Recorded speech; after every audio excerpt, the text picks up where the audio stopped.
Hello friends, तो आज की वीडियो में करने वाला हूँ मैं इलेक्ट्रिक फील्ड डायपोल के कारण बनने वाला इलेक्ट्रिक फील्ड की डेरिवेशन। तो ये जो डेरिवेशन है ये बोर्ड के हिसाब से काफ़ी इंपॉर्टेंट है, काफ़ी सवाल भी बन सकते हैं इस पर, तो इसकी हम डेरिवेशन करने वाले हैं। तो सबसे पहले समझ लेते हैं कि इलेक्ट्रिक डायपोल होता क्या है। तो इलेक्ट्रिक डायपोल एक इस तरह का सिस्टम है जिसमें दो इक्वल और अपोजिट चार्जेस एक छोटे डिस्टेंस पर होते हैं। तो इलेक्ट्रिक, अगर इसकी डेफिनेशन लिखें हम, तो electric dipole is a system opposite charges system of equal and opposite charges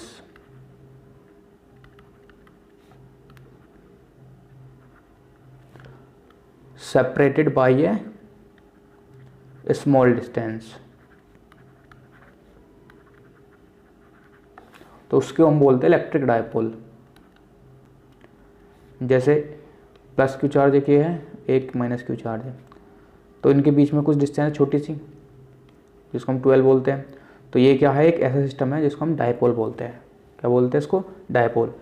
इसके बाद एक टर्म और आता है डायपोल मोमेंट। क्या आता है? Dipole moment. तो डायपोल मोमेंट क्या होता है? चार्जेस की मल्टीप्लाई इनके लेंथ में कर देंगे तो डायपोल मोमेंट आ जाएगा। डायपोल मोमेंट जो होता है, जिसको हम पी से डिनोट करते हैं, जिसकी वैल्यू होती है 2QL, 2 into Q into L. 12 क्या है? ये 12 डिस्टेंस है और क्यू है चार्ज। तो ये डायपोल मोमेंट होता है। अब कर लेते हैं इलेक्ट्रिक फील्ड, डायपोल के कारण बनने वाली इलेक्ट्रिक फील्ड जो कि इनके एक्सिस पे बनेगी। कहीं पे एक्सिस होगा इसका, यहाँ पे एक्सिस होगा। तो इस पॉइंट पे हम क्या निकाल लेंगे? डिस्टेंस कितनी हो जाएगी? ये हो जाएगी 12। ये एल है, ये एल है, तो ये 12 होगी। हमें क्या निकालना है? इस एक्सिस पे, इसके एक्सिस पे, इस पॉइंट पे। ये क्या है? यहाँ से x डिस्टेंस दूर है, इससे x डिस्टेंस दूर कोई पॉइंट है, वहाँ पे इलेक्ट्रिक फील्ड निकालना। तो इसके कारण इलेक्ट्रिक फील्ड दो तरह की बनेगी, एक इसके कारण और एक माइनस क्यू के कारण। तो मान लीजिए माइनस क्यू के कारण क्या बन रही है? E1 बन रही है माइनस क्यू के कारण। मान लीजिए Q1 प्लस के क्यू चार्ज को हमने 1 मान लिया, Q1, तो इसके कारण बनेगी E1, जिसकी डायरेक्शन किधर होगी? Away from charge. ठीक है। और फिर सेकंड चार्ज है ये, इसके कारण माइनस का चार्ज है, तो इसके कारण बनेगी इसकी तरफ हुई, तो ये क्या होगी? ये E2, ये E2 है और ये वाला E1 है। इसको मैं ऊपर ले देता हूँ। ये इलेक्ट्रिक फील्ड E1 है और ये E2 है। इसकी डायरेक्शन इधर है, इसकी डायरेक्शन इधर है। अब जो नेट इलेक्ट्रिक फील्ड होगा, ई नेट बोलते हैं इसको हम, वो क्या होगा? E1 ज़्यादा है, E2 कम है, तो E1 माइनस E2, ये हमारा नेट इलेक्ट्रिक फील्ड होगा इसके कारण। तो इसकी वैल्यूज़ क्या होगी? E1 क्या होगा हमारा? सो E1 क्या होगा? KQ अपॉन इसकी लेंथ का स्क्वायर। लेंथ कितनी है यहाँ से यहाँ तक की डिस्टेंस? सो डिस्टेंस है ये वाली, यहाँ से लेके यहाँ तक की डिस्टेंस, ये वाली डिस्टेंस क्या है? ये डिस्टेंस है हमारी इसकी चार्ज से दूर।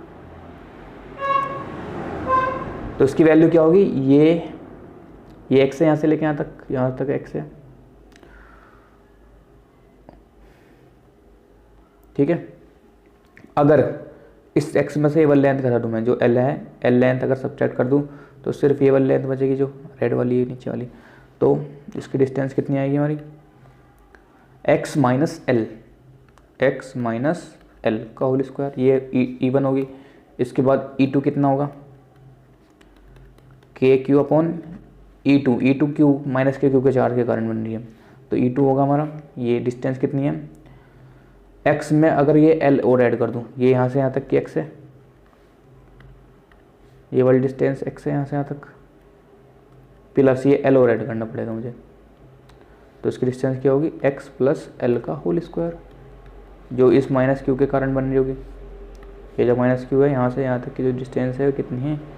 x यहाँ तक है और ये l यहाँ तक है। ठीक है, x यहाँ तक है और l, ये x डिस्टेंस होगी और ये l, तो टोटल होगी x प्लस एल का होल स्क्वायर। अब इनको कैलकुलेट कर लेते हैं हम। तो ई नेट क्या होगा हमारा? इसको थोड़ा फॉर्मूले में अगर रखता हूँ मैं,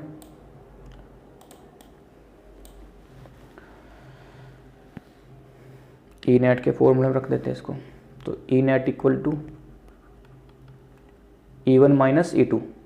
E1 है k q upon x minus l का whole square minus k q upon x plus l का होल स्क्वायर। इसको जब सिंप्लीफाई करेंगे हम तो यहाँ से के क्यू कॉमन आ रहा है, के क्यू को निकाला हमने कॉमन, तो ये 1 अपॉन एक्स माइनस एल का whole square minus 1 upon x plus l का होल स्क्वायर। इसके बाद इनका लेना पड़ेगा एलसीएम। अब के क्यू बाहर है, इसकी मल्टीप्लाई हुई ऊपर, क्रॉस मल्टीप्लाई होगी ना, इसकी मल्टीप्लाई इधर होगी 1 में ऊपर और इसकी मल्टीप्लाई इधर, तो कर देंगे मल्टीप्लाई इनकी।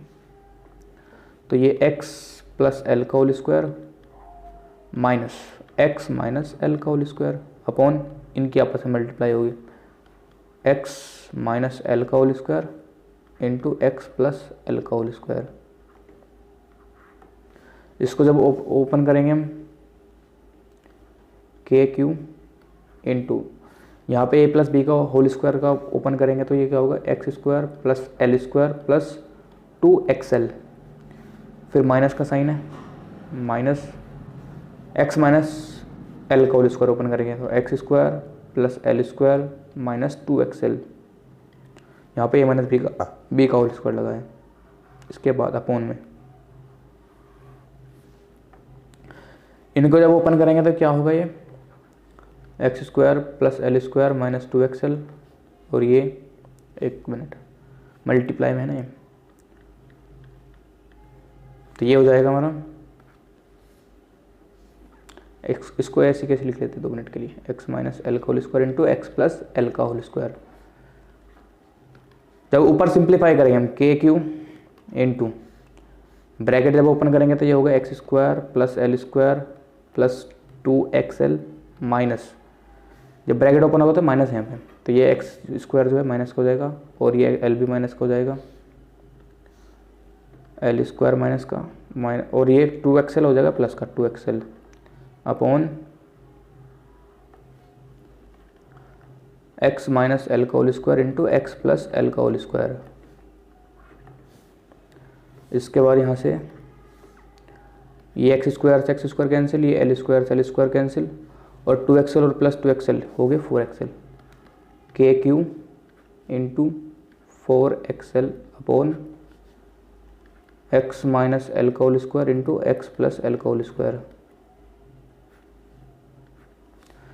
अब हमें पता है कि जो l है वो x से काफ़ी छोटा है, x इज़ लेस दैन, बहुत ही ज़्यादा लेस दैन किससे है, l से। l बहुत काफ़ी छोटा है, वो हमने डेफिनेशन में पहले देखी तो l क्या होगा, l को हम 0 मान लेंगे, l क्या होगा ख़त्म हो जाएगा। लेकिन उससे पहले जो 4xl लिखा हुआ उसको मैं किस तरह लिख सकता हूँ, हमारा जो डायपोल मोमेंट होता है p जो होता है वो क्या होता है 2ql, तो ये जो ऊपर लिखा हुआ है के क्यू 4xl अपॉन में x माइनस एल का whole square into x plus l का होल स्क्वायर, इसको मैं लिख सकता हूँ 2q अगर बाहर निकालूँ मैं तो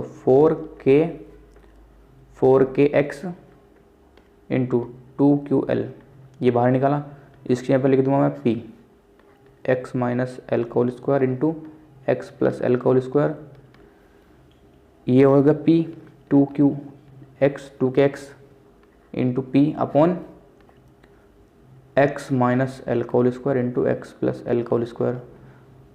अब इस l की जगह पे डाल देंगे 0 तो ये हो जाएगा हमारा 2kx p अपॉन में x square into x square, x square into x square हो गया एक्स की power 4, 2kx p upon x की पावर 4, इससे कैंसिल हुआ है तो पावर बची 3, 2k p अपॉन एक्स की पावर 3।